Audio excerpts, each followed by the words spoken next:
लाली लाली डोली मंगैया साबूजी हार मंगैया जल्दी सीना तू चला मैं सदिया पुरा के परसों के दर्द उठा रहा है भाई हो जब इतना जब नहीं सुनैया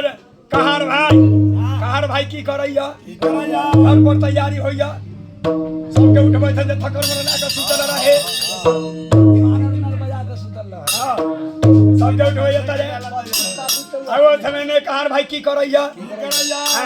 हो त लाली लाली बलिया हो कहार लाली लाली बलिया हो कहार ले ले हो तोला जाए बे करैया आले ले हो तोला जाए हो करैया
भाई लाली लाली डोली साबूजी वहां पतिस कहा देखा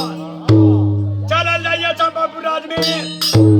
जहाँ की चंपा डगरी के घर रहे